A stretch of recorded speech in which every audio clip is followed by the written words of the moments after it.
Welcome to Coffee with Karl, where thoughtful conversation meets strong coffee. I'm your host, Karl Meneghella, coming to you from PSBU Media Buddhist University here in Phnom Penh, Cambodia. This show is about ideas, big and small. Ideas to get you thinking.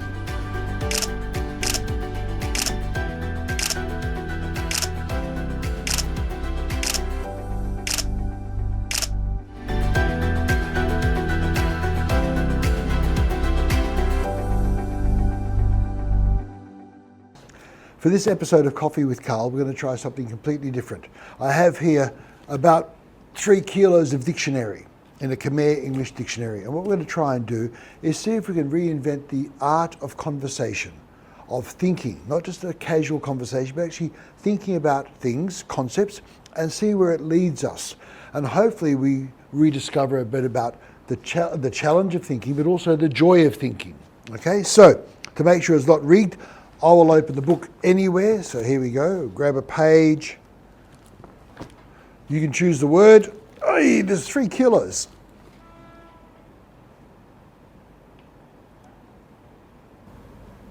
Materialism.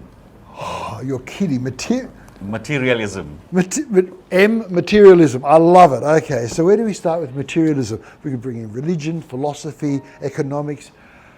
Favorite Perfect. topic. Okay, so how about we start with materialism and how maybe we have more than we need, not as much as we want.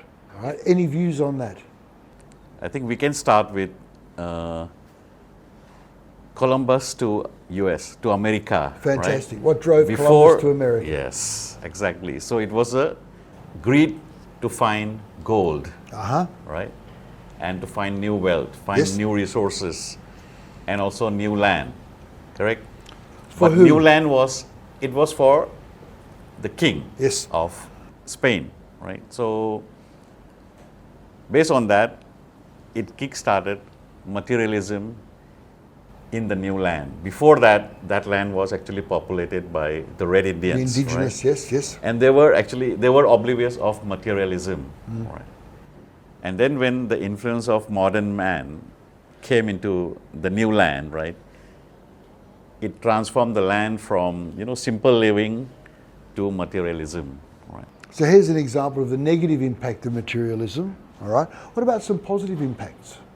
So there are positive impacts like people become more ambitious, people adding new meanings to life instead of just mundane routine which the animals go through. Yes. Men became more passionate about things they do, and it created a lot of things like new art, new culture, new creativity, because people want to find new ways to create.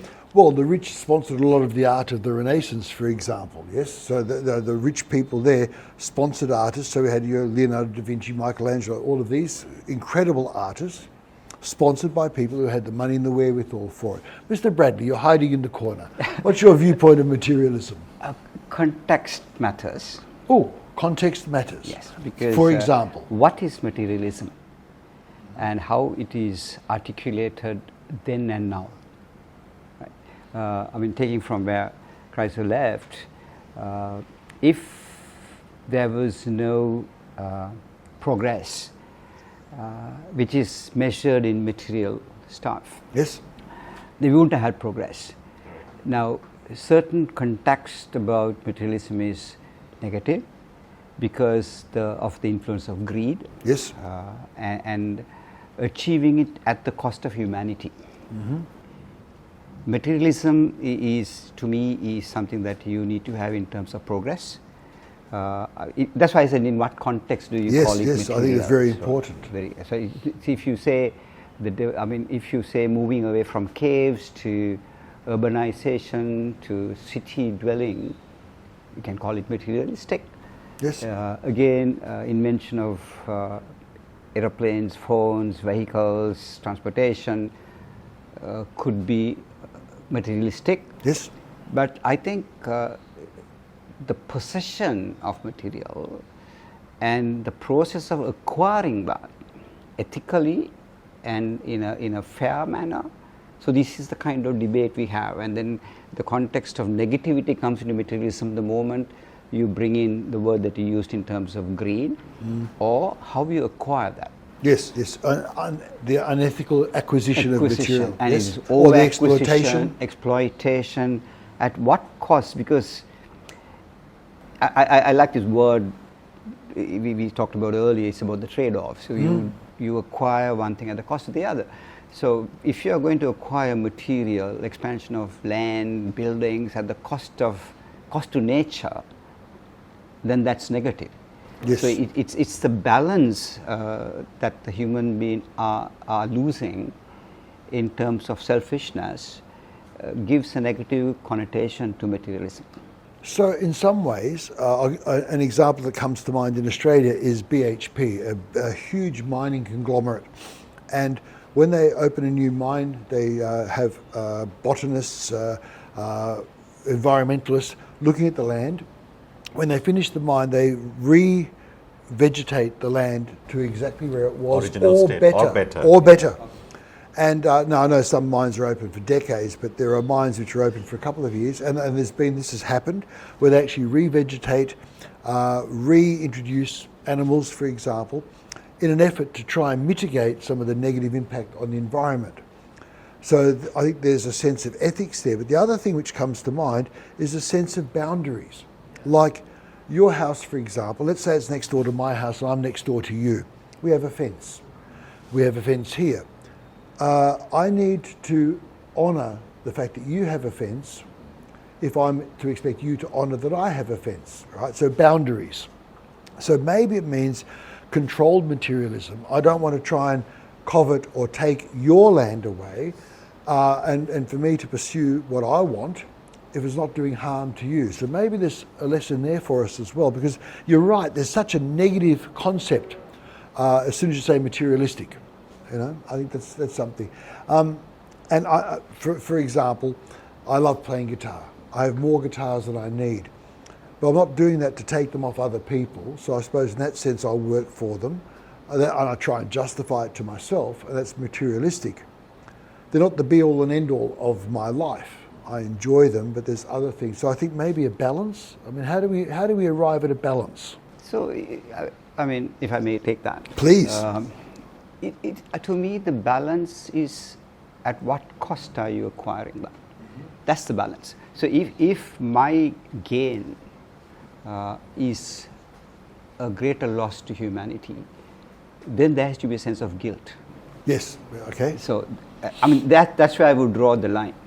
I mean, as you rightly said, materialism can be what we want and what we need more than what we want. It's about, accumulating, right? Because people are judged by what they have. Yes, absolutely. Unfortunately. Yeah. Not by who they are. So therefore, to maintain that view of the public, you try to acquire, and you have a materialistic positioning, if I may say, which you strive to sustain, not only gain, sustain and probably even build on, which is at the cost of something else, right? And the point that you made is about, look at Africa, one of the richest continents in the world. And the question, by resources. All, including human and natural resources, one of the richest continents. But the question is, why is that an African currency is weaker compared to the dollar? Yes.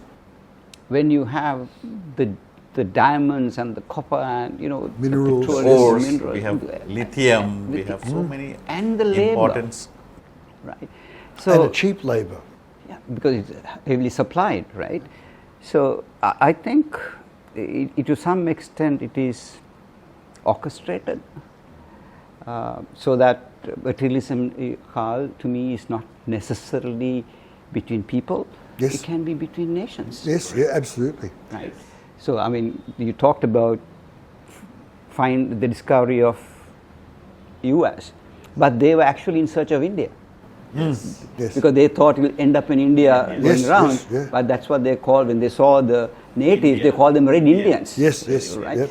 So they didn't even know that there was land out there. Correct. And they thought they would landed on India. Hence the New World. Could we take a little, pull that thread a bit of what you said about taking something at the cost? I know recently in the press, Trump was quoted as saying, the Chinese stole our jobs, all right?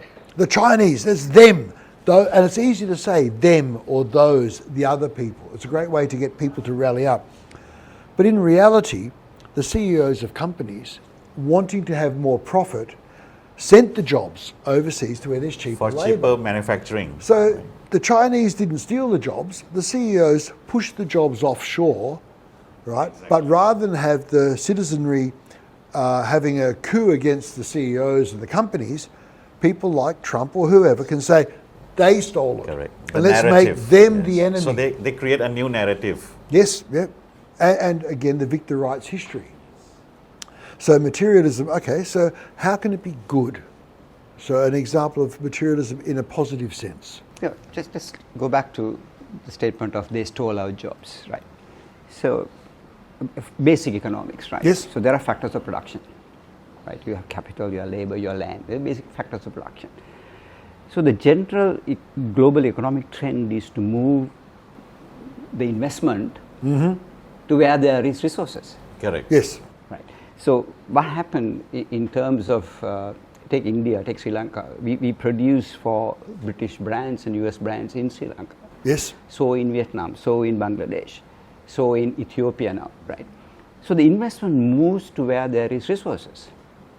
So as you rightly said, so the investors in the US, number one, they were having a short supply of labor because US was aging. Yes. And they are on the other side of the world. And people were not willing to work at that level. At that level, at that price. Exactly. Yes. At that price and at that level. Yeah. So the investors had no choice but to invest because they got to sustain their businesses, which in turn sustains the US economy. So Sri Lanka didn't steal jobs, Bangladesh didn't steal jobs, Vietnam didn't steal jobs. They had a resource, human resources, that were more competitive and cheaper. So industry sent their manufacturing investment offshore. A lot of basic actually economics. today the Chinese are doing the same thing. Yes. Some of their products, they are actually getting it produced somewhere where the labor is cheaper. Cheaper, yes. In Vietnam. Yes. If you look at the investment of Chinese investment in Vietnam. In Laos, Yes. right? In Cambodia. So I think that's what the international trade is all about. That's what basic economics It's is a basic all about. demand and supply. Yeah. Yes. Investment will move where there is. Now see, from Sri Lanka, the investment in the garment industry moved to Bangladesh because they gave a price advantage. So end of the day, as you rightly said, they didn't steal the jobs. Yes, yeah. But the US found lesser cost of production, which increased their margin, which contributed to the US economy. Yes, and the ability then to have more dollars onshore. So you make more profit, you have more money to invest. So the And actually taxes are paid in the US, which we forget. You are And actually producing. things might move back to US or Yes. to Europe because of automation. Today a lot of processes, manufacturing processes, don't need warm bodies. Yes, yep. They're replaced by cobots, they're replaced by robots. And these cobots and robots, they don't take leave, they are not sick, right? And if There's a cost there. The cost, though, we all came through the Right. flying here, Yeah. for example. When I was at Suvarnabhumi Airport, I saw the robots cleaning the floor. yes, And that's great. The robot can do it. The trouble is, what happens to the ladies and men who used to do the cleaning? Because a lot of them aren't employed or educated for other jobs. yes. So what's the cost there? We have a robot cleaning now, but it used to be a person's job, a actually- person's livelihood.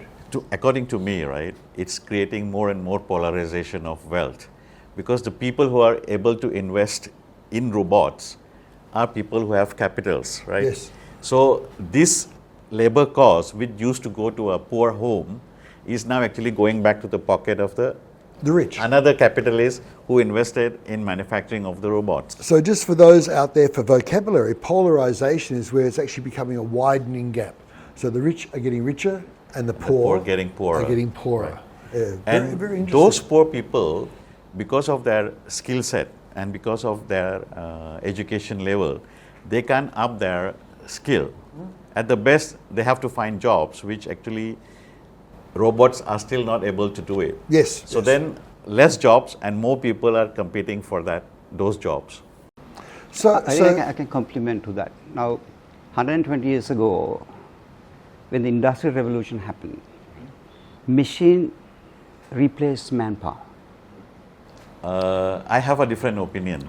Predominantly. I like this, please. Initially, the mechanization, Right. Industrial Revolution brought in, and they thought that there will be excess of labor. But what mechanization, Industrial Revolution actually did is change the way they worked. Right. And they produce more Correct. by using the machine. Yes. So I could hold a view, okay, what you're seeing in terms of job losses with the introduction of robots and AI, I think it's a short-lived thing. And people will eventually change the way they live or they work, and then again it's conversational. Yeah. Yes, yes. So why not? What happened 120 years ago get repeated. People will always use it to work better and then enhance. What happened 120 years ago was slightly different than what is happening today. In those days, the Industrial Revolution relocated the labor. You see, who became the labor in the factory? Previously, they were the farmers or they were the blacksmiths. They were owning their own shop, right?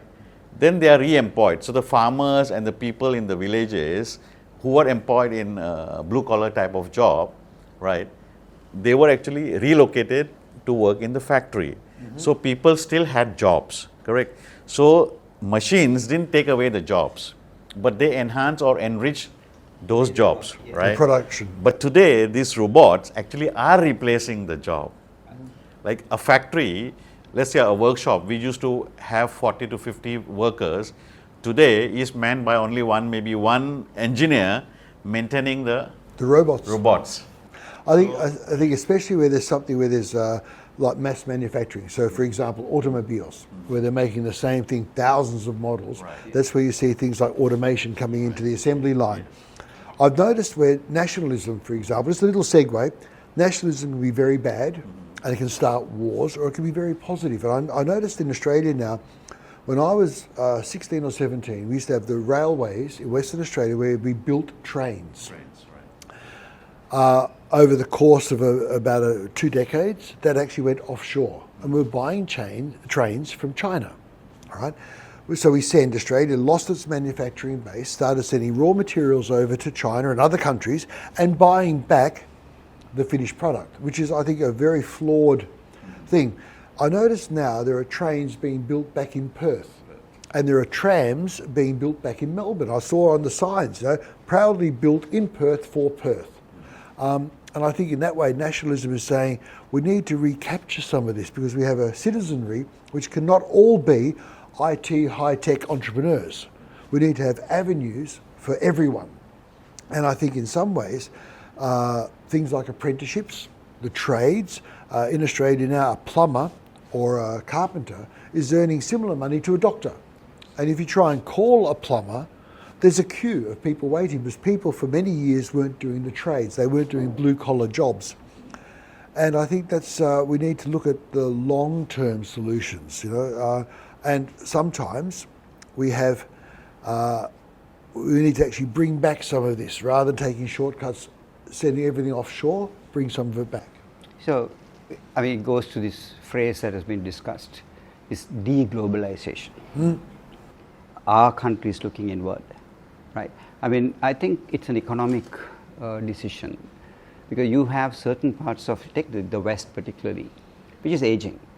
So they have no alternate but to rely on robots, right? Right. Instead of importing labor. But if you look at more populous countries like the Asian region, they need to find employment for the population that is passing out. So the application and the usage of robots and mechanization of work might be in a slower pace and probably at selected areas. But if you take the Qatar airport, so they have imported labor, which is costing outer remittances for the economy. Yes. So for them, it makes a lot of sense to get into robots to do their job because it saves money going out of the country. That said, it creates unemployment somewhere else. Yes. Right. So it's a kind of unbalance and balance. There are also two aspects to that, right? The first is, take an example. in Thailand, let's take Thailand, right? In Bangkok, we operate about 300,000 taxis, correct? So they are driven by flesh and blood. Yeah. But soon, the taxis will become self-driven, right? Auto taxis. So there won't be any drivers. What will happen to those 300,000 drivers? Correct? I think the other thing, and using Thailand as an example, which I think I spend most of my time in Thailand as well, the motorcycle wins. Yeah. The motorcycle taxis are typically young men. Yeah. Those young men may not be employable in other areas. So what do you do with fit, able men who aren't working? And that's a very real risk for government. Correct. Now, if you have 200,000 or 300,000 young, able-bodied men who cannot get a job, not that they cannot, they don't want to, because it's easy. Or they're not qualified for other jobs, so they're doing the motorcycle taxi, for example. That creates potential for chaos or for revolution, whatever it's going to be. So sometimes we need to preserve employment opportunities, for example, even though it might cost us initially. So you have a factory, maybe we need to have the blue collar workers and the maids and that kind of job to give them security. And the transition need to be phased out, right? If you take, you took the example of motorbike taxis, but in Sri Lanka, in Colombo, we have about 1 million tuk-tuk drivers. And those are young. 1 million tuk-tuk drivers. It's incomprehensible. Yes. So if the tuk-tuks become self-driven, right? Yeah. So, but what will happen the loss to those? of labor, if you look at these people are young, as you said, able, they work for about 4 hours. Yes. Right. So when you work for 4 hours, look at the loss of labor. Now Sri Lanka is struggling for labor because Sri Lanka is the fastest aging country in Asia. Yes. Right. So we are struggling for labor, and these guys are quite happy running for 5 hours. But economically, sustaining them is negative in the long run for the labor supply. Right. So therefore, these are hard decisions that need to be taken out and need to be phased out. It has to happen. I think it's really important to say, again, to the audience, we're not saying this is the way to do things. We're not saying this is right or wrong. These are our opinions. What I think was really interesting with this is we started with one word. Materialism. And it's taken us automation. It's taken to robots. It's taken us to politics. It's taken us to nationalism. And I think it's incredible where we can actually have discourse where I've learned something new. But I enjoy the mental stimulation. It's like a game of ping pong where you actually have to be listening, participating, being a risk taker, and being open-minded. And I think those attributes, if we can inculcate that in schools, if we can teach that, I know the IB, the International Baccalaureate, has those as part of its pillars for students. Things like being a risk taker, being open-minded, being caring, being knowledgeable. They're kind of the IB profiles. But I think we need to have that in our universities, for example, where you're thinking for the sake of thinking. Exactly. Arguing, not fighting. And I think the true word, the true definition finding different perspectives, understanding different perspectives. An argument where you're actually sharing and not a fight, but a sharing of different opinions, being able to justify your stance or your worldview. I think that's very healthy. Very good. Thank you so much, Mr. Bradley. A real pleasure. Thank you very, very much. It's a pleasure. And thank you to you for watching this. Thank you. And to our viewers, thank you for watching. Think big, stay curious, and don't be afraid to step out of your comfort zone. I'm Karl Meneghella, and this has been Coffee with Karl. Until our next episode, keep learning. Thank you.